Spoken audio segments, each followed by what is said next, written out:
meie juba rääkisime ennast soojaks, Priit, et sa pead siis sissejuhatust tehes ise ennast soojaks rääkima. Võimlus hääle harjutusi tegema või midagi. Jah. Ma tulin just kliendi juurest, et ma olen ka soojaks rääkinud ennast. Siis väga hästi.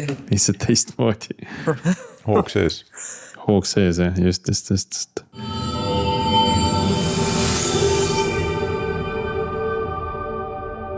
Tere taas Algorütmi kuulama, eetris on meie 332. episood, mille toovad teieni LHV, Nortal ja Goatborn. Mina olen Priit Liivak ja koos minuga stuudios täna Erik Jõgi.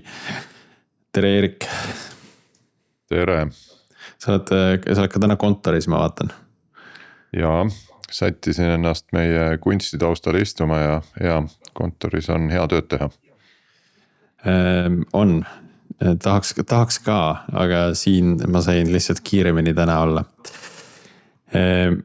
Ma pean meie kuulajates alustuseks vabandama, et meie eelmise nädala episoodi asemel tuli välja üks Algorütmi veebi vibe koodimise projekt, et kes seda veel näinud ei ole, minge või tulge meie Discordi, seal on see link jagatud, et midagi suurt ja vaimustavat seal ei ole, aga kes tahab oma siis kätt harjutada AI first arendusega, siis see on täpselt see koht, kus seda on hea teha. Või siis kui et viriseda, millised valed tehnoloogiad ma valisin selle asja jaoks, et see on ka selle jaoks sobilik kanal, et tulge kiruge. Täna me räägime hoopis natukene võib-olla sellisest Algorütmi jaoks tavapäratust teemast, et me räägime sotsiaalmeediast. Aga nagu ikka AI võtmes, et kus see teema tuli võib-olla taustaks on see, et IT-sektoris on üha kasvav trend, et enda eest saadetakse LinkedIni mingisugused AI botid kammima või siis ka enda eest sotsiaalmeediat haldama mingisugused agendid on ju. Ja sellest me oleme ka erinevates episoodides rääkinud, kuidas selliseid lahendusi enda jaoks püsti panna.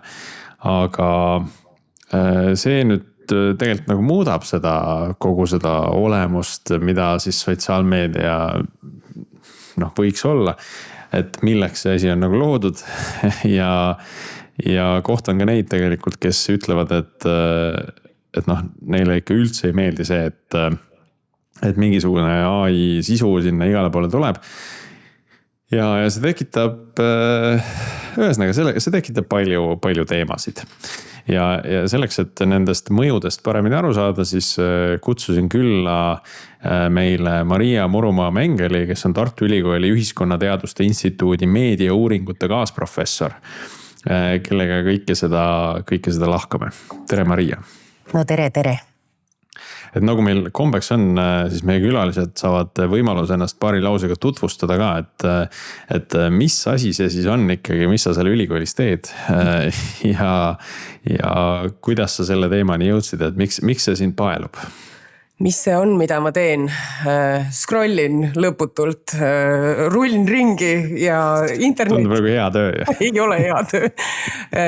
Interneti tumedamates ja heledamates nurkades proovin aru saada, mida inimesed teevad või agendid sotsiaalmeedias, miks me niimoodi käitume ja kas on mingisuguseid teisi viise düsfunktsionaalsete mustrite puhul, kuidas julgustada inimesi olema, ma ei tea, paremad. Selline natuke idealistlik on ju, aga kus siis veel, kui mitte akadeemias. Nii et põhimõtteliselt laialt võõbates mind väga huvitab see, kui erinäoliselt me oskame olla sotsiaalmeedias, mida me seal teeme, miks me üksteisest aru ei saa, et miks tekivad pidevalt sellised nagu hõõrumised ja polariseerumised ja hukkamõistmine ja viimastel aastatel siis aina enam laste ja noorte teemadega ja infohäiretega tegelenud ja kuidas ma siia jõudsin? Rate.ee oli kõige algus. Ehk siis ma tegin kunagi 2006 aastal oma bakalaureuse töö, tegin Rate.ee-st ja sellest, kuidas need kasutajad, kelle kasutaja nimes on sõna seks, ennast visuaalselt kuvavad. Ja see oli õudne, vaimustav väga palju lisaküsimusi tekitav. Nii et siis ma ei saanud enam lahti, et siis mul tekkis nii palju lisaküsimusi, et ma pidin magistri tegema otsa ja siis mul tekkis veel rohkem küsimusi ja siis ma pidin doktori otsa tegema ja siis ma ei saanud ikka veel ülikoolist ja uuringute juurest minema, et panin ikka edasi sama hooga, et umbes selline see lugu mul on. Väga põnev. Väga põnev lugu igatahes ja nüüd on agendid, nüüd on veel rohkem lisaküsimusi ja kogu see AI maailm, eks ole. No vot ja siin ongi nagu palju neid, ka minul on palju lisaküsimusi, et ma isegi ei tea, kust otsast nagu pihta hakata, et võib-olla siis kirjelda võib-olla sa ise oma sõnadega, kuidas sa täna seda maailma nagu näed, et mis seal nende agentide osas toimub, et võib-olla ma ise nagu tajun seda mingis oma mullis ja ma päris hästi nagu ei mõistagi nagu seda suuremat pilti võib-olla, mis LinkedInist väljaspool ka toimub, sest LinkedIn on ikkagi nagu üsna kuidas ma ei tea, kallutatud või seal on ikkagi nagu mingi tüüpi see sisu, eks ole. No LinkedIn on jah, selline väga performatiivne, hästi tugeva sellise positiivsus kaldega. Ja see on ka see, mis peletab inimesi selle keskkonna juurest, sest et seal ei tajuta väga palju autentsust ja just nimelt sellist nagu inimese tasandil kokku tulemist, et on lõputult ju meeme selle kohta, kuidas kõik on humbled ja excited to announce ja nii edasi, et seal on oma väga selge kommunikatsiooninorm, aga igal pool mujal sotsiaalmeedias on need normid erinevad, et kui sa lähed selle LinkedIni pasunaga näiteks Threads'i siis sind kohe pagendatakse sealt sellise tooniga vähemalt ja võib-olla ongi huvitav nagu vaadata just seda, et kuidas see kommunikatsiooninorm ja see, mida me peame nagu õigeks või valeks, hüppab ühest nurgakesest teise liikudes väga olulisel määral ja ka AI sisu täpselt samamoodi, et see, mis on ühes keskkonnas selline täitsa okei ja igapäevapraktika, et kui see tõsta lihtsalt üle täpselt sellisena mingisse teise digikultuuri nurgakesse, siis see asi ei tööta päris niimoodi. Aga viimased, ma ei tea, 5 aastat võib-olla on tegelikult olnud üsna muret tekitavad, ütleme niimoodi. Võib-olla on ka asi selles, et ma uurin seda, on ju, et haamernael ja nii edasi, aga on läinud tigedamaks. Kogu veebikultuur üldiselt on läinud tigedamaks, probleemide rohkemaks ja selline nagu platvormide hoolimatus sellest, mis juhtub inimestega, mis juhtub kogukondadega, mis juhtub ühiskondadega, raha, kasumi ja võimu nimel on nagu muutunud selliseks, et me ei saa sellest enam nagu mööda vaadata. Ja seetõttu on minu selline koduvaldkond on kriitilised tehnoloogia uuringud, on ju, ja seal ütleme niimoodi, et on murelikke hääli väga-väga palju. No mul endal on küll, ma ütleks viimase paari aasta jooksul üha rohkem seda, et ma hakkan nagu mingit asja kirjutama, midagi jagama ja siis ma avastan, et laste ja ma ei viitsi nagu, et ühelt poolt on see nagu hirm, et mismoodi seda mõistetakse, on ju, ka erinevates platvormides, et nagu sa ütlesid, seda hukkamõistu ja vääritimõistmist on nagu väga palju, on ju. Et kui ma ei suuda seda üheselt väljendada, siis ma jätan selle pigem nagu tegemata, et valin sellise turvalise tee, eks ole. Kas sul on mõni konkreetne näide, mis oled jätnud postitamata? Vabandust, ma siin switchin meie rolle, on ju. Ja sa hakkasid kohe uurima, research'i tegema. Ma arvan, need on sellised nagu isiklikud näited, et kui ma mõtlen ka mingisuguste konverentsidele esinemiste peale, et kui ma ei suuda sinna nagu sellist nagu ärilist mõõdet juurde panna, et siis lihtsalt see minu enda isiklik saavutus, et ma olin seal, esinesin. See ei tundu nagu selline uudiskünnist ületav või et keda see ikka huvitab nagu, aga see on võib-olla minu isiklik probleem.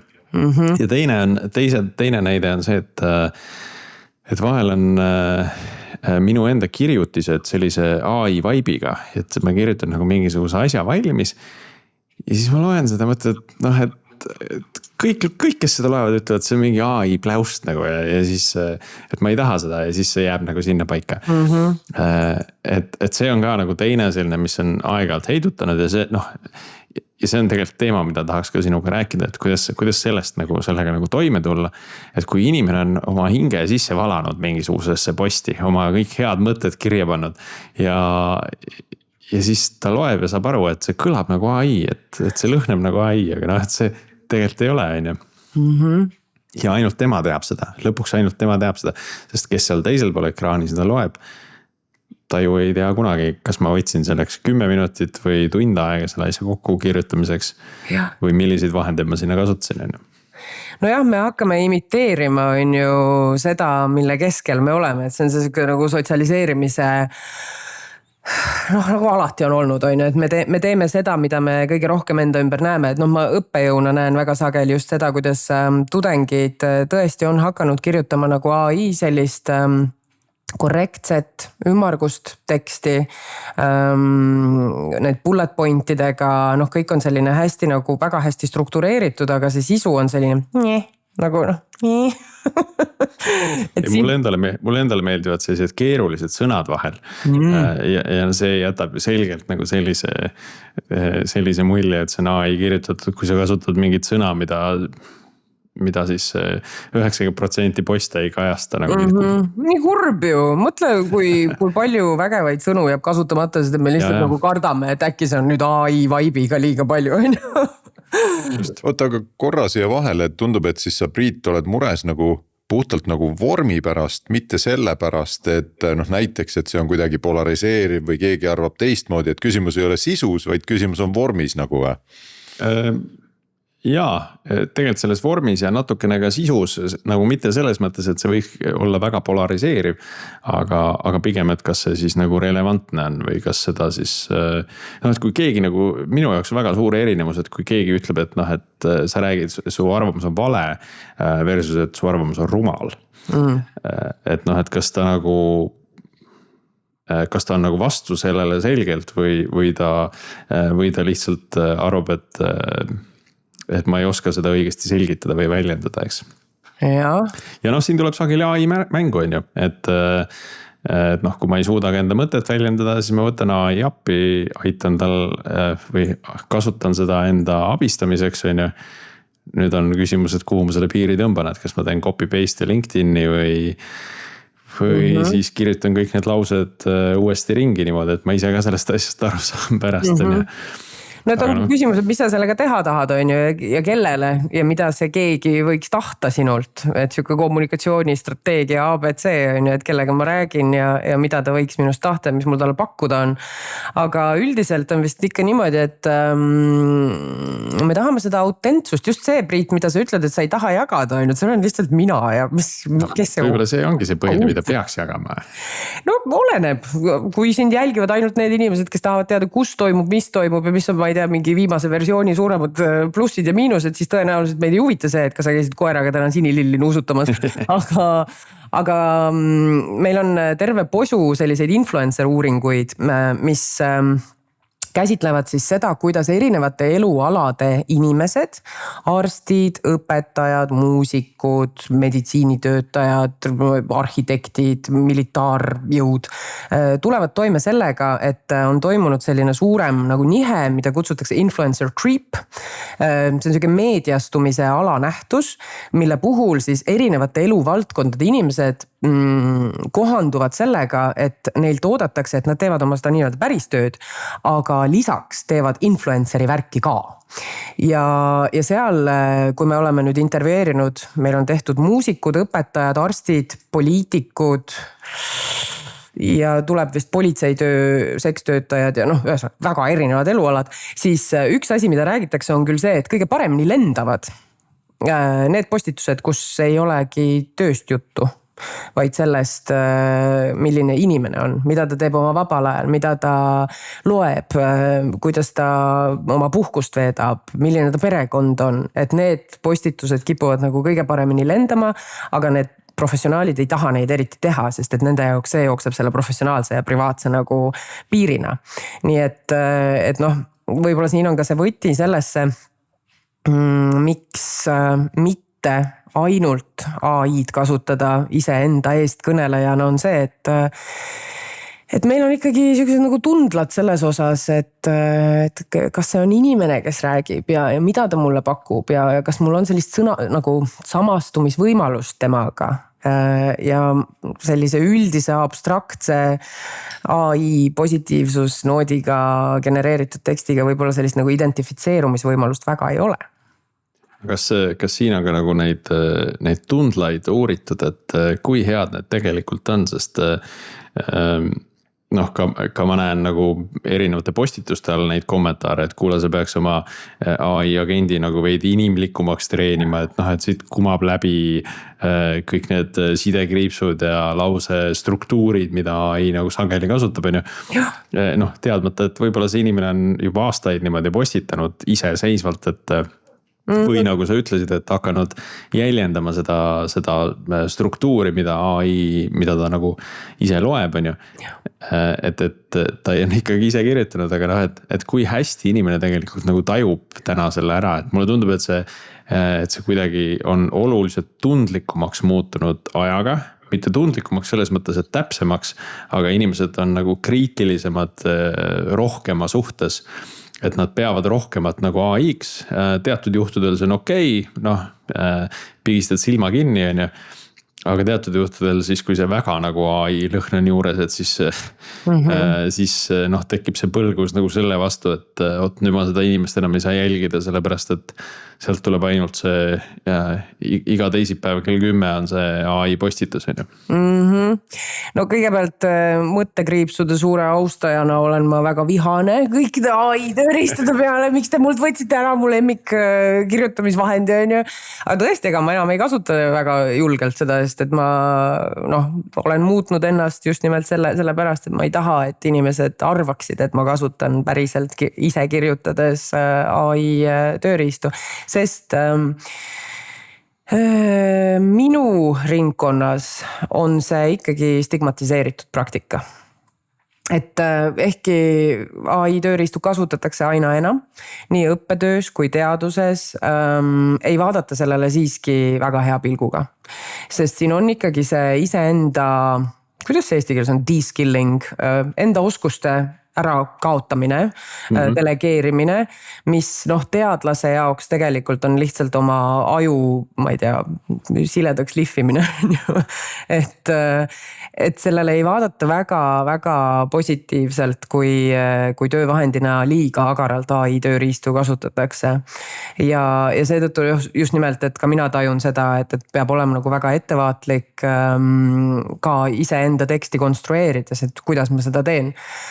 Aga kui sa küsid seda, et kuidas inimesed sellesse suhtuvad, see oleneb täiesti sellest kultuurist, et AI entusiastid kindlasti vaatavad sellele kõigele ühe pilguga, samas ma ei tea, 12-aastased mängurid vaatavad sellele teise pilguga ja võib-olla, ma ei tea, rändaktivistid, kes võitlevad ükskõik, mis täna kuum kaup on, vaatavad sellele hoopiski kolmanda pilguga, et siin ei ole sellist nagu päris nagu homogeenset ühesugust lähenemist, mida me võime öelda, et kõik inimesed nüüd arvavad niimoodi.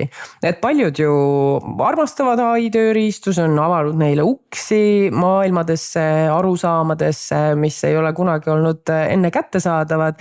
Aga teistpidi jälle, paljud on ikkagi uhked selle üle, mida nad on saavutanud oma enda aju ja väikeste näppudega.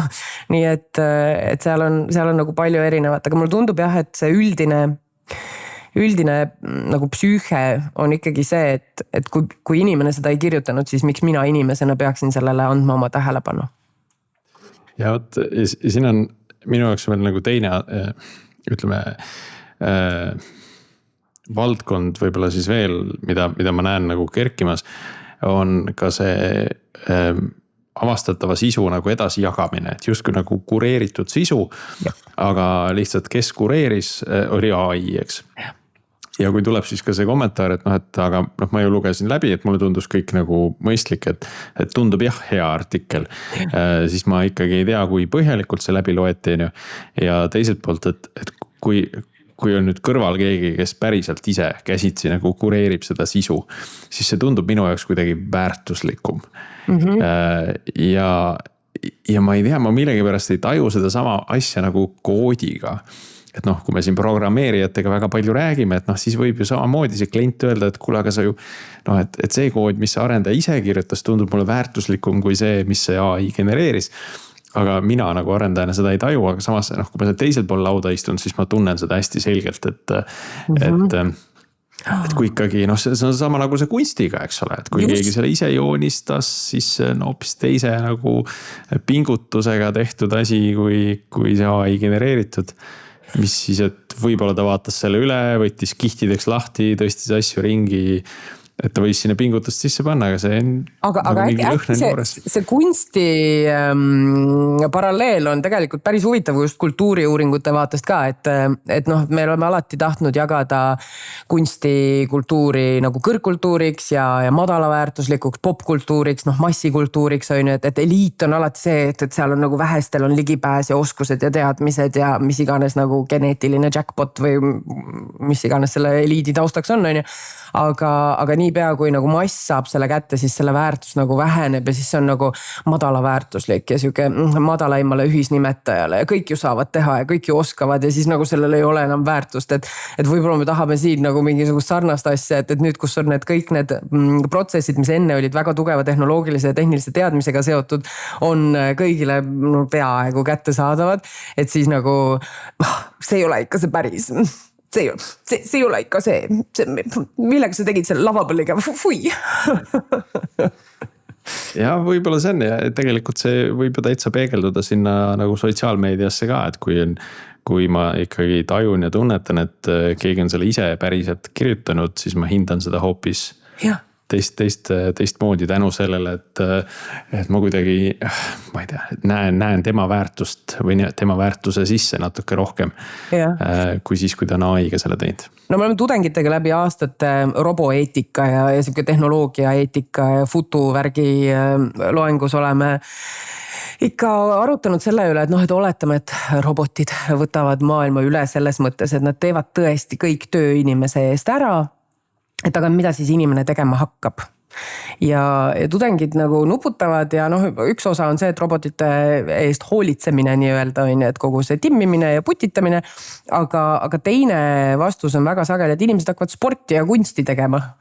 Ja kui siis nagu rääkida, miks te nii arvate, siis noh, sest et robot ju jookseb kiiremini on ju, nagu meil just oli uudistes ka, et mingisugune robot lõpetas maratoni ja midagi. Või et noh, kunsti mõttes ka ju, et AI suudab luua täiesti imelisi visuaale, mis on noh, tõepoolest ületavad nagu nii mõneski mõttes inimese võimekuse, aga noh, see on sarnaselt jälle ikkagi see, et mis meid tõmbab lugude juurde, mis meid tõmbab tekstide, kunsti, muusikapalade juurde, ei ole ju see tehniliselt perfektne viimistlus, vaid see, et me teame, et tal oli eelmisel hooajal oli põlvevigastus, aga vaata, kus ta on sellest nüüd üle saanud, on ju. Või et see on tal sellest sinisest perioodist, vaata, siin on neid siukseid melanhoolseid noote näha, on ju, või oi, vaata selle albumi ta kirjutas, ma ei tea, heroiinis pauks peaga või nagu, et me tahame neid lisakihte ja neid lugusid ja AI loodud tekstides ei ole neid kihte, et tal oli sellel hetkel raske. Tal hakkasid tokenid otsa saama ja siis ta tegi selle viimaste. No täpselt, et ikkagi see mingisugune siuke, noh, et see viibki nende laiade filosoofiliste küsimuste, mis on üldse inimese mõte on ja miks me teeme neid asju, mida me siin oma eluaja jooksul teeme, et kas me teeme neid selleks, et robotid saaksid omavahel suhelda ja siis üksteisele like laduda kuskil digikeskkondades või me teeme selleks, et me päriselt saaksime kellegagi ühele lainele ja kuidagi arutaksime maailma asju ja kasvaksime ise natuke võib-olla laiema silmaringiga inimeseks ja siis nemad ka ja. Kas ikkagi et kui me seda LinkedIni, noh eelkõige võib-olla mul oli praegu mõttes, aga ka teised platvormid, et need kohad, kus AI võetakse appi midagi kirjutama sinna, et siis noh, ma ütleks, et peaaegu alati keegi ikkagi lõpuks müüb midagi. Et noh, need, kus keegi tahab kirjutada, kuidas sa ütlesid, koeraga käis sinililli nuusutamas, et noh, või ma ei tea, võib-olla ma olen natuke teistsuguse peakujuga, kui ma ei arva, et keegi selle kirjeldamiseks AI appi võtab, aga võib-olla mingi point on ka sellel, aga et noh, pigem on see siis vaja, kui on mingit ikkagi nagu noh, lõpuks on vaja midagi maha müüa, et sa pead nagu seda massi tootma ja mahtu tootma nagu see. Aga mõtleme sellele, et noh, et tähelepanu majanduses, mida müüakse kõige sagedamini ongi tähelepanu, on ju klikid, see, et ma jään sinu juurde, et ma jagan sulle oma virtuaalseid mingeid noh, nagu kiituseavaldusi või siis vaidlen sinu kommentaarides, jagan edasi asja. Et seegi ju võib olla on ju kaup ja selles mõttes iseenda kontot, enda persoonat bränditakse täpselt samamoodi, et nüüd viimasel ajal minu meelest on suhteliselt palju noh, Threadsis ja X'is ja sellistes kirjalike tekstide põhistes sotsmeedias on tulnud nagu noh, näiteks Amazoni botid, kes räägivad sulle pika loo sellest, kuidas ma ei tea, mingi lapsepõlves juhtus midagi ja siis seal kuskil 4. lõime postituses siis on link mingisugusele tootele, et noh ja vaat siis ma sain sarnasest tootest sain abi, on ju. Et inimene investeerib juba oma tähelepanu selle esimese 3 lõimega, hakkab kaasa elama ja siis on nagu see plaag on seal vahel, et nagu sa tahad mulle ikkagi midagi müüa, on ju. Ja noh, siin on täpselt nende nagu südamekeeli puudutavate lugude kirjutamisel on samamoodi AI-d kasutatud, et pane kurbust juurde, pane veel kurvemaks, keegi peab surma saama, kellelgi peab olema hästi paha. Et noh, et siin võib oletada, et nagu väga sageli meil müüakse midagi, aga väga sageli ka meil müüakse lihtsalt seda kontot, seda sisuloojat, seda võrgustikku, et me jätaksime sinna oma eluenergiat ja andmeid ja väikeseid jäljekesi. Nii, aga kui nüüd teiselt poolt seda asja pannakse agendid lugema, et mis vahet seal on siis? Et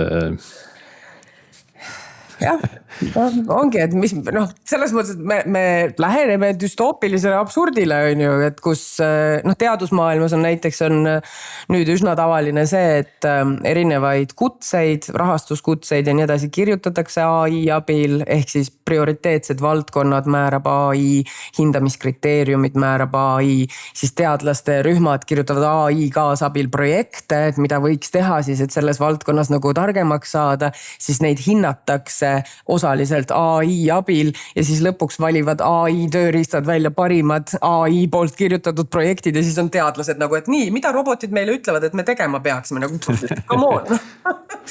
Ja siis ongi see, et düstoopia on käes juba. No just, et see ja samamoodi, kui sul on nagu agendid, kes kammivad, agendid, kes toodavad, agendid, kes nagu, või kes jah, mis verbaalselt ikka läheb sinna kessi peale.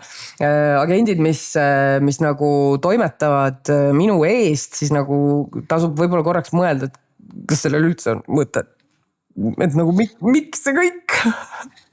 No see tundub nagu selline võidujooks nagu nende et kes suudab paremini genereerida niimoodi või rohkem genereerida ja teised, et kes suudab rohkem sisu läbi vaadata ja sellest nagu parema kokkuvõtte teha, et noh, nagu kui need mõlemad nagu veel paremaks lähevad, siis lihtsalt seda läbu seal vahepeal on rohkem, aga lõpuks ikkagi tuleb eestpoolt antakse üks lause sisse, kirjuta sellest nagu artiklite seeria ja lõpuks keegi suudab sellest kokkuvõtte teha, annab mingi lause sealt teiselt poolt välja, loodetavasti sellele, kes nagu kokkuvõtet tahab, aga võib-olla siis transformeerunud kujule.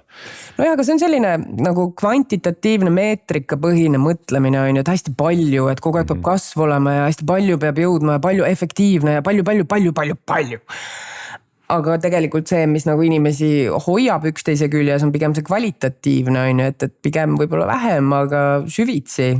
Noh, ma tean, et siin on põrkuvad diskursused ja paradigmad, aga tõepoolest, et kui me mõtleme sellele, et mis meid tõesti nagu seob pikaajaliselt, mis meid põimib kokku, mis meid paneb suhestuma, mis meis tekitab emotsioone, et see kipub olema selline mitte niivõrd kui palju, vaid kes täpsemalt ja kuidas.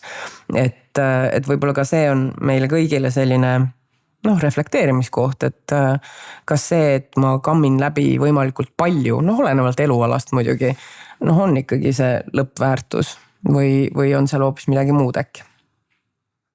No sotsiaalmeedia platvormid juba on tegelikult natukene nagu väärtuspõhiselt ka kihistunud või noh, distantseerunud rohkem teineteisest, et ilmselt see AI aspekt hakkab olema nagu üks ka selline kihistumise tegur, et noh, selgelt kui juba ei ole tekkinud, võib-olla ma ei tea, hakkavad ilmuma sellised platvormid, mis AI-d enda juurde ei luba ja sa peadki olema nagu verifitseeritud inimene. Ma ei tea, kuidas nad kontrollivad seda, siis et ma AI-d nagu ei kasuta selle jaoks. Et filmin iga kord, kui postituse teen või et oleks nagu maks autentne see asi. Ja, et alati peab olema see, ei, aga seda annab ju ka väga kergesti on ju luua. Mingid deepfake'i pärast ja siis. Et aga ühesõnaga sa lükkad selle, sa võid selle pingutuse nii kõrgeks lükata, et see kedagi enam ei huvita, et see väärtus, mis sa sellest platvormist saad, ei ole nii suur, et hakata endast mingit video deepfake'i tegema, kus sa üritad postitada mingit asja. Täpselt. Aga kuigi kunstnikud nüüd juba ju näitavad seda protsessi või nad üritavad vähemalt näidata seda protsessi, et siin on olnud mõned juhtumid, kus on erinevad kunstnikud lükatud tagasi mingitelt konkurssidelt või kust iganes, et on öeldud, et teil on AI-ga tehtud asjad ja siis nad on hakanud jäädvustama nagu kõike seda, kuidas nad loovad neid kunstiteoseid, mida nad teevad just nagu iseenese vooderdamiseks on ju. Aga teiselt poolt ka kindlasti see kasutajate poolne selline kogukonnapõhine kontroll, sotsiaalne kontroll, et kus inimesed ise hoiavad silma peal ja viskavad ka alusetuid süüdistusi üles siin ja seal, aga üldiselt saab ikkagi päris hästi selline community notes tüüpi ühisvalve teatud olukordadega hakkama. Iseasi, kas me viitsime ja peame seda piisavalt oluliseks ja kui mõni platvorm teeb sellest oma brändi, et meil on ainult autentsed inimsuhted, eks me siis näeme. BeReal üritas ju ka selle Instagrami sellise ilu ja filtrite normiga võidelda just sellise realismiga, aga õige kiiresti sai ka sellest selline performatiivne strateegiate kogumite fleksimise koht, kus siis üritati ikkagi näidata mitte nagu seda hetke, kui sul see piiks käib ja sa pead pilti tegema, vaid ajastati ja tehti sellest ka selline nagu ilustatud versioon iseendast. Sest teine pool on juba selgelt ju olemas, sotsiaalmeedia platvormid, mis on ainult agentidele mõeldud, kus need asjad käivad nagu omavahel suhtlemas. Mida sa sellest maailmast tead või arvad? Kui palju sa sinna oled sisse vaadanud? Ma olen väga vähe sinna vaadanud, et mina olen viimastel aastatel AI kontekstis uurinud pigem seda, millised on inimeste information imaginaries. Need on siis sellised nagu info ettekujutelmad, et mida nad arvavad, kuidas töötab algoritm, kuidas töötab AI, millised on sotsiaalmeedia toimimispõhimõtted, et nagu kuidas inimesed kujutavad ette seda kohutavalt keerukat süsteemi ja mida nad teevad, mis on nagu selline nii-öelda rahvateooria, folk theory on ju. Näiteks algoritmide puhul on ju pikka aega olnud see, et noorte kultuuris on hästi palju topeltkeeli, kus kasutatakse emojisid mingite sõnade asemel, sest et teatud monitoorimis- ja filtreerimisprotsessid ei lubanud rääkida enesetappudest, pornost, pedofiiliast, millest iganes. Inimesed hakkasid kasutama selle asemel emojisid ja nagu muid sõnu. Täna on üsna kindel, et need suuremad TikToki platvormil toimivad algoritmid, nad ei filtreeri enam niimoodi otse välja nende sõnade põhjal, aga inimesed ikka kasutavad edasi neid koodsõnu, sest et sellest on saanud nagu harjumus, sellega signaliseeritakse nagu mingis grupis sees olemist ja võib-olla kujutatakse ette, et endiselt need töötavad just sellisel viisil.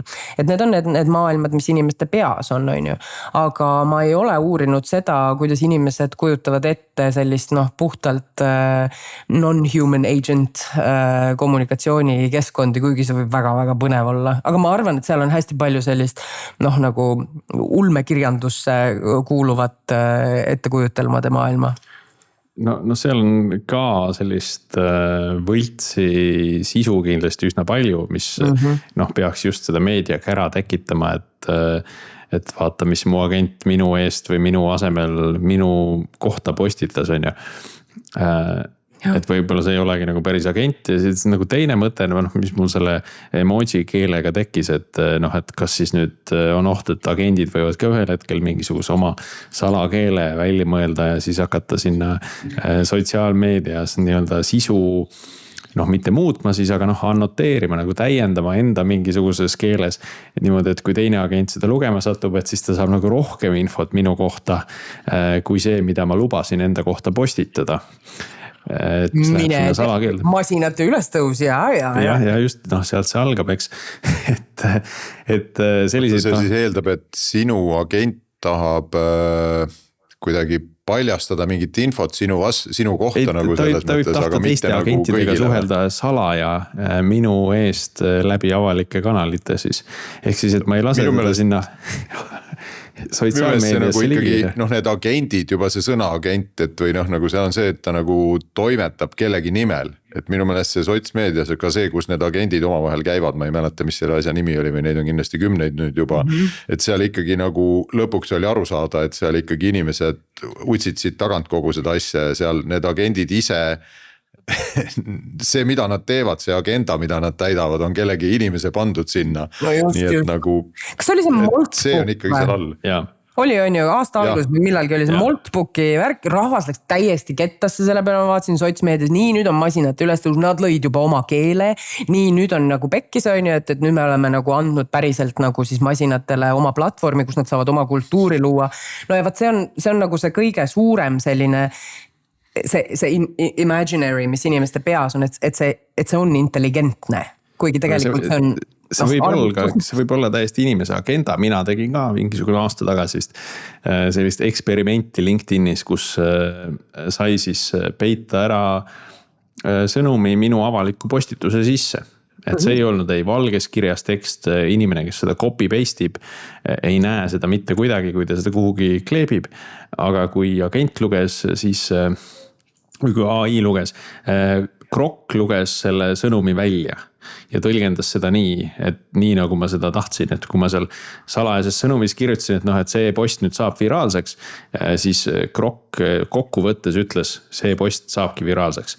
Et see on nüüd, aga ChatGPT näiteks juba filtreeris välja need sellised peidetud karakterid ja sõnumid seal sees. Aga noh, et see võib olla inimese algatatud agenda, et selles mõttes, kui ma panen selle salajase sõnumi sinna sisse ja julgustan sellega ka teisi agente näiteks seda kasutama. Ja siis me elame sellises valede maailmas on ju, kus me trikitame ja kogu aeg. Just, et kas midagi on uut või et senimaani oli tõdede maailm? Ei, kindlasti mitte, me elame illusioonide maailmas niikuinii. Aga et see pilt on oht, et läheb nagu veel komplekssemaks ja keerulisemaks ära, et sa näed, noh see, mis sa näed, ei pruugi olla inimese kirjutatud, aga seal sees võib olla veel mingi varjatud sõnum kellelegi teisele või kolmandale, et see spioonimängude maailm. No ja üldse selline sisendi manipuleerimine või üldse kui haavatav on tegelikult kogu AI tööriistade maailm sellele, noh, siin on jälle viimastel aastatel, viimase paari kuuga on tulnud mitu näidet, et kuidas kas keegi leiutas mingi uue meditsiinilise termini, noh enam-vähem nagu nalja pärast on ju, ja siis juba väga kiiresti see läks ringlusesse nagu, et jah, see on see diagnoos ja nii edasi on ju. Et või siis noh, kui me vaatame mis iganes riigi, aga Eestile eriti oluline Venemaa infomanipulatsioonid, et kuidas noh, üritatakse ikkagi ajalugu ümber kirjutada, et see väljund, mis tuleb siis inimesele, kes läheb ja küsib, kes alustas Ukrainas sõja või mis toimus on ju erinevatel maailmasõdade ajal, et see tuleks siis nagu sobilik siis selle noh, välisjõu narratiividele. Et meie nagu oleme just seda näinud ja ehkki kogu aeg tuleb juurde barjääre, mis takistavad seda tüüpi inautentset nagu info noh, manipuleerimist, mis ongi ju inautentne, siis minu meelest ikkagi on need süsteemid on väga-väga haavatavad ikka endiselt. Et kui sul on sisendiks nagu piisavalt motiveeritud ja piisavalt ressursirohke tegutseja, siis on võimalik meil noh, saada vastuseks ükskõik mida. Ja kui me vaatame tänaseid uuringuid, kuidas inimesed kasutavad AI tööriistu Google'i asemel noh, tavaotsingute tegemise jaoks, siis ma arvan, et sellele peaks võib-olla natuke rohkem isegi tähelepanu pöörama. Aga see on sama, et noh, kui oli interneti algusaegadel oli küberturve, oli noh, praktiliselt küberhügieen inimestel oli praktiliselt olematu, et noh, kõigil oli see parool oli seal Postitiga ekraani peal või mida iganes, on ju. Või noh, samamoodi nagu lähme üldse nagu interneti või arvutimaailmast välja, et noh, varem lukud olid lihtsamad, siis õpiti neid lukke lahti muukima, lukud on selle võrra keerulisemaks läinud, et noh, nagu sama, eks hakkab ka siin juhtuma, me oleme praegu täpselt selles algusjärgus, kus need veel ei ole see kaitse nii-öelda järele jõudnud ja see muutub üha keerulisemaks loomulikult. Nojah, aga võib-olla erinevus on ikkagi selles mastaabis, me räägime globaalsetest süsteemidest, et see ulatus on täiesti teine ja me räägime ka enneolematust kapitali koondumisest väga väikese käputäie inimeste kätte. Et ma arvan, et need on võib-olla need kaks aspekti, mis muudavad selle ajalooliselt enneolematuks ja mis võib ka tuua endaga kaasa tagajärgi, mis on kujuteldamatud. Kas selles sinu uurimustöös just seesama kapitali koondumise pool, et kuidas nagu tegelikult väike käputäis ettevõtteid kontrollib seda tegelikult, mida miljardid näevad tegelikult, et palju see sinu uurimist mõjutab või seal nagu selles mõttes selle tulemusi või? No eks meid huvitabki see, et kuidas need sellised infomullistused tekivad ja ehkki mina ja minu armsad kolleegid, me oleme väga näoga kasutajate poole, meid huvitavad hästi auditooriumi uuringud ja kvalitatiivsed uuringud, siis eks need teemad tulevad väga-väga sisse. No näiteks algoritmi toimimisloogika muutmine seoses poliitilise jõuga, mis USA's praegu toimub, on ju, et millist tüüpi sisu võimendatakse, millist tüüpi sisu surutakse maha selle nähtavust. Samamoodi näiteks meil on Kaarel Lott uurib monosfääri mullistumist, mis on väga selgelt, et kui võtta ka täiesti tühjad kontod, täiesti tühjad seadmed igasuguste jälgedeta, et siis väga kiiresti jõuab ekstreemsemat sorti sisuni, et on näha, et need ei ole neutraalsed süsteemid, mis ei tule kellelegi üllatusena, on ju, aga et nad on nagu nii pahatahtlikud, me ei ole osanud enne aimata. Et on väga, väga selgelt on tähelepanumajanduse nagu esimene eesmärk on hoida inimest kinni platvormil ja kurb, õnnetu ja vihane inimene on kõige kauem nendel platvormidel ja seetõttu ükskõik mis meetoditega inimeste kurvaks, vihaseks, hirmunuks muutmine on täna platvormi äriloogika alus. Välja arvatud LinkedInis, kus on humbled and excited to announce. No ei tea, seal ka võib-olla see muutub. See on omamoodi nagu selline peletav tegur, kogu see humbled ja excited to announce nagu, et minu kui väga pragmaatilise inimese puhul tekitab küll vahel küsimusi, et oota, et kuidas see nagu exciting on, et kuidas see väljendub siis, et kas sa nüüd hõiskasid, kui sa seda lugesid või mis see nagu elevust tekitab seal vahel nende uudiste puhul? Ja siin saame jälle öelda aitäh influencer kultuurile, mis on viimase 20 aasta jooksul ennast niimoodi vaikselt meie praktikatesse sisse imendanud, isegi nendes kohtades, kus ei võiks oodata. No näiteks räägitaksegi sellest, et kuidas meie keel üldiselt, kõik see, kuidas me räägime omavahel, on muutunud palju äärmuslikumaks, et sa ei saa öelda lihtsalt, et mulle miski meeldib, vaid nagu I love it, ma armastan seda või et miski oli üsna tore, vaid see oli imeline, see oli suurepärane, see fantastiline. Siis kaob see eestlaslik kultuur ära, et oli normaalne. Normaalne, Normaalne, okei. Vähem, no nii. Just. Aga seal on nagu, see alus on selles, et influencerid, näiteks YouTuberid said väga kiiresti aru, et kui ma loon sisu, mis on selline, et see on suht okei, käib kah. See ei köida. Just, aga kui ma juba algusest peale olen suurem kui elu, kui ma teen rohkem nägusid, mul on miimika on laes, kõik on super ja äge ja nii edasi, siis see hoiab inimest kauem vaatamas. Tead, aga sellest ka IT-sektor teab kui kaua, sest IT-sektoris on üks selline kummastav tüüp nagu Uncle Bob, kes tegi mingeid koolitusi ta tegi clean code'i koolitusi, tüüp on sündinud 1952 ja ma ei tea, kuna ta alustas nende Uncle Bobi videote tegemisega. Ammu juba. Väga ammu juba ja noh, tema nagu, need on kõik nagu niimoodi üle dramatiseeritud pöörased ettevõtmised, kus iga kahe, just, et kus iga 2 sekundi tagant nagu mingisugune kaader vahetab ja ükskord on ta kosmoselaevas ja siis nagu vee all on ja noh. Tähelepanu tuleb hoida. ja noh, ja noh, mis on nagu aastatega selgeks saanud, et mõned arendajad kannatavad seda vaadata, võib-olla võtavad õlle ja pitsa kõrvale, aga teised ei salli seda üldse. Ütlevad, et nad ei suuda lihtsalt nagu, see on lihtsalt nii pöörane, et see vajab nagu. Saadavad üksteisele, need, kes on need vihavaatajad on ju, või noh. Nagu, jagavad ikkagi, ütlevad, et kuidas Uncle Bob, et ma üldse ei kannata seda. Nagu, kas sa nägid või, mida kuradi klouni on ju, aga ka see. Tema vist küll müüb neid raha eest, et seda ei saa Liisama lihtsalt jagada, aga jah, et tema stiil on. aga siin me oleme, räägime temast on ju. Just.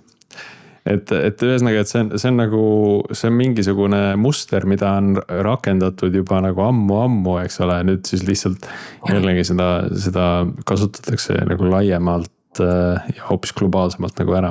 Absoluutselt. Kuidas see on just, et noh, nagu sa ütlesid, et see influencer kultuur on tulnud, see kõigi asjade võimendamine, aga et noh, nüüd kui kõik õpivad ära, võib öelda piltlikult öeldes õpivad selle ära, siis on sul terve noh, nagu ükskõik, kus sa vaatad, kas päris elus või ekraanile on nagu kõik seda täis, mis siis see nagu muutub normiks ja siis see nagu muutub igavaks, et siis nagu pigem eristub see, kes võib-olla räägib vastupidi või rahulikult või midagi sellist on ju või?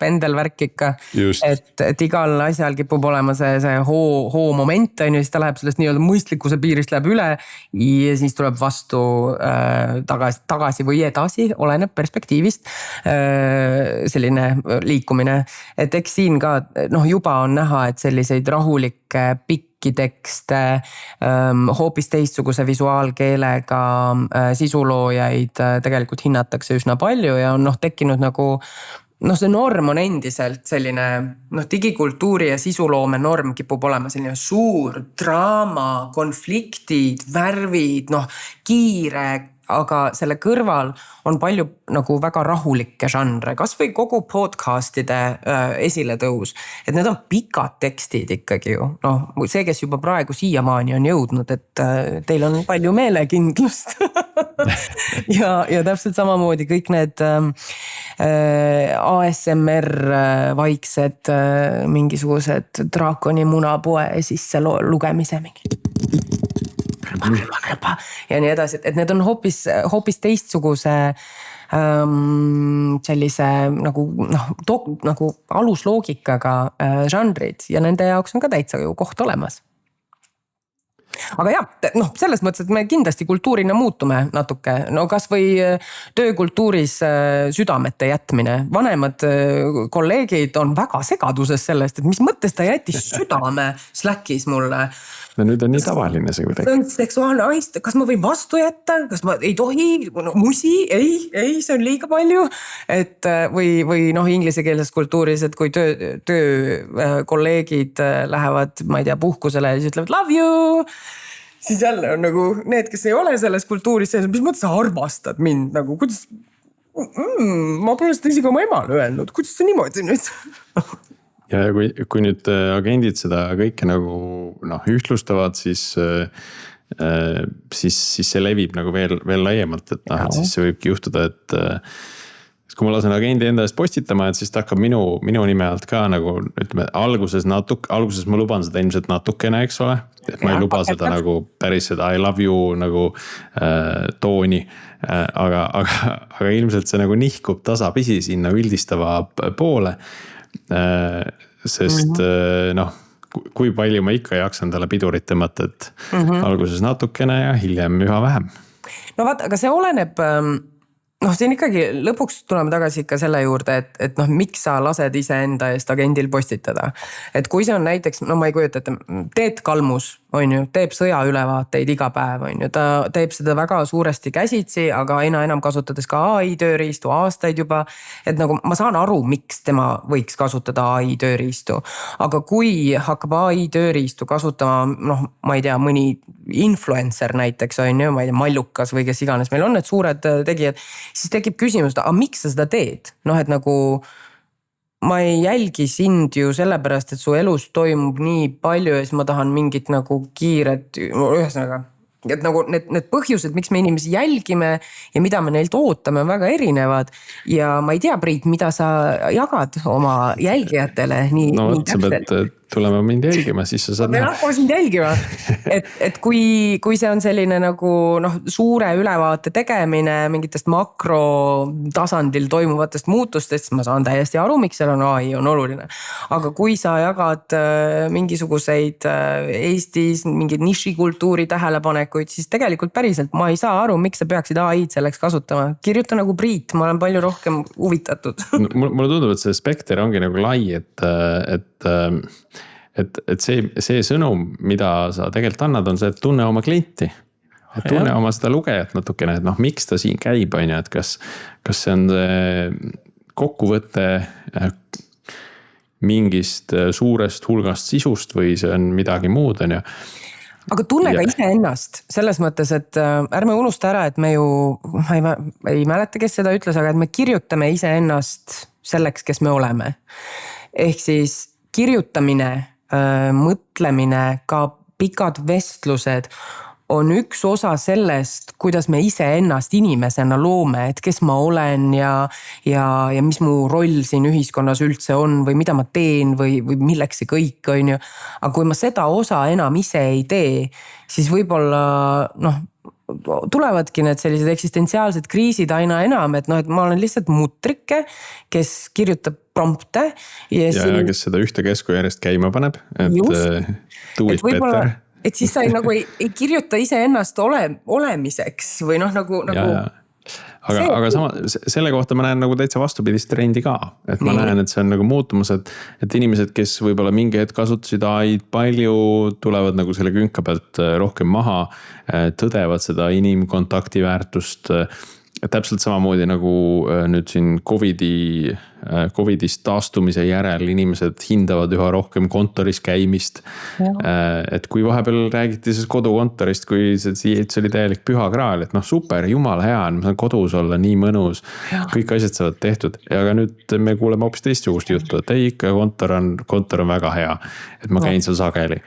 Et ma tegelikult AI-ga natuke näen seda sama asja just ka nagu tarkvara arenduse võtmes, et enam noh, see illusioon on kustunud, et see teeb kõik töö meie eest automaagiliselt ära ja jõutakse nagu üha rohkem sinna reaalsusesse, et mis kvaliteediga see on ja mida ma siis pean tegema, et seda kvaliteeti tagada ja siis ma võib-olla ei tahagi seda nii palju kasutada või tahan nagu rohkem valida, kus ma seda kasutan, sest ma tean, et ma pean nende tagajärgedega nagunii tegelema. Täpselt ja noh, need on ikka väga piinlikud juhtumid olnud ju ka meil nii kohtusüsteemis kui ka äris, kus on AI tööriistadele nagu jäetud inimkontroll tegemata ja see on täieliku kelbast sealt leitud, on ju. Akadeemiline termin. Aga siin juures on võib-olla ka see, et mida ma ei näe väga palju sellise tähtsa teemana tõstatumas meie vanuste jutuajamistes, mis aga tuleb esimese argumendina tudengitelt, kes on 18–21, kui nad tulevad on ülikooli tavaliselt. Ökoloogiline jalajälg. Et näiteks mul on mitmed kursused, kus ma õpetangi sotsiaalsed digipädevused ja noh, nagu üleüldse selline inimeseks olemine internetis ja kommunikatsioon ja nii edasi. Ja seal on mul mõned harjutused, kus on sees siis, et noh, mine kontrolli AI, ükskõik millist sa kasutad väljundit, on ju, võrdleme, teeme nagu erinevaid neid, noh, nagu just väljundi analüüse ja seal aina enam küsitakse minu käest, et kas ma midagi muud ei võiks teha, et ma ei soovi nii mõttetule asjale kulutada nii palju ressursse. Et selleks, et mina saaksin teha mingisugust ülesannet, on ju siin sadade inimestega koos, noh nagu lihtsalt mis ei lähe mitte kuskile. Või et noh, loome mingi, no ma õpetan näiteks ka, kuidas mänguliselt õpetada meedia, digi- ja infopädevusi. Et siis me sageli noh, katsetame mingeid prototüüpe seal Lavables, noh, vibe koodime ja vaatame, et mis võiks töötada, on ju, nii füüsilises maailmas kui ka siis nagu selle digivariant. Ja seal iga kord on viimased paar aastat olnud see, kus inimesed ütlevad, ma ei taha seda teha, sellepärast, et see on lihtsalt suvaline ressursside raiskamine, et see hüperteadlikkus sellest, kui kallis on AI tehnoloogia. Aga jättes mõtlemata noh, kõik muud on meilid ja nii edasi, aga sellel on nagu lihtne näppu peale panna, et vaata, seda ma ei tee, sellepärast et see on mõttetu. Ma noh, hukutan oma enda planeeti, millel ma pean veel elama, no kauem kui mina näiteks on ju. No siin on juhtunud samamoodi, et see AI on tulnud suure pauguga. Sellest pingutust me näeme, mida kõik need AI ettevõtted teevad, et järgmisi ägedmaid mudeleid välja pressida. Ehk siis me tajume seda, kui palju see energia kulu seal taga on, samas kui email on tulnud nagu siuke külmas vees keedetud konn. Kas need... Kas need samad õpilased on ka need, kes siis jätavad selle tegemata ja lähevad vaatama, kuidas nende Bitcoini investeeringul läheb? Vaevalt. Et need kipuvad olema sellised nagu rohkem üleüldse sellisele moraalsetele ja sellistele jätkusuutlikkusele mõtlevad tudengid, et mis on täitsa nagu noh, eraldi teema, sest et nende jaoks maailm põleb. Nende jaoks on eksistentsiaalne küsimus. Minul on nagu, et 40 aastat suht okei. Lähme siis ära, on ju. Aga see, kes on 20 ja kellel on elu ees, ta tõesti ju mõtleb sellele, et kas mul on üldse planeet, kus elada. Ma saan sellest aru, sellest eksistentsiaalsest kriisist täiesti.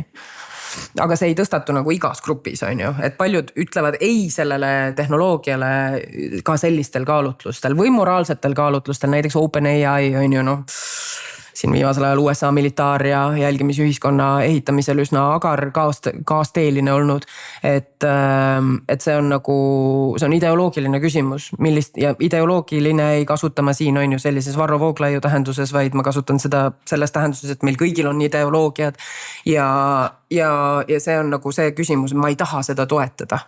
Ma ei taha olla osa sellest, kelle peal treenitakse, kelle peal ehitatakse üles kastikesi, et ahah, sinu moodi inimeste puhul töötab see kõige paremini. Et seal on nagu neid kihte ja nüansse on hästi palju. Nii, aitäh Maria, see oli väga põnev vestlus. Ma arvan, et siin ongi sobiv aeg, kus tõmmata joon alla ja saata meie kuulajad ka enda kaalutlusi üle vaatama, mille põhjal nad siis ise enda postitusi teevad või lasevad teha või AI tööriistu kasutavad, eks ole. Ma lähen vaatan sinu omasid nüüd, et nii, kus sa oled siin selle AI-ga jauranud? Ja just, et kõik hinnangud välja valada. Aga aitäh, see oli tõesti väga, väga mõtlema panev episood. Mul on hea meel, et me saime AI-st natukene sellise pehmema nurga alt rääkida, mitte siis järgmistest koodi kirjutamise assistentidest või kuidas see arendajate rolli muudab. Et seda trendi me tegelikult tahame jätkata.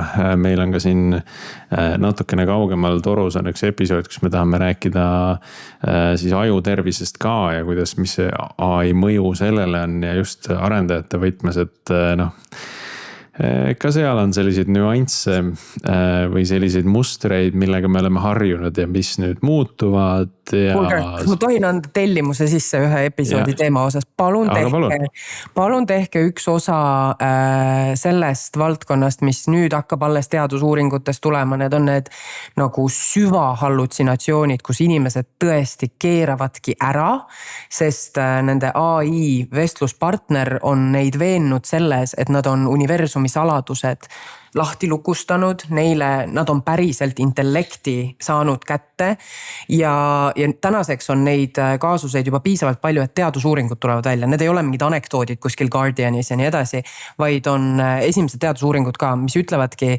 et ja mitte ainult, et mingid lollid on sellele haavatavad, vaid meie moodi inimesed langevad nendesse lõksudesse, loobuvad kõigest oma elus, absoluutselt lukustuvad sellesse hallukasse ära.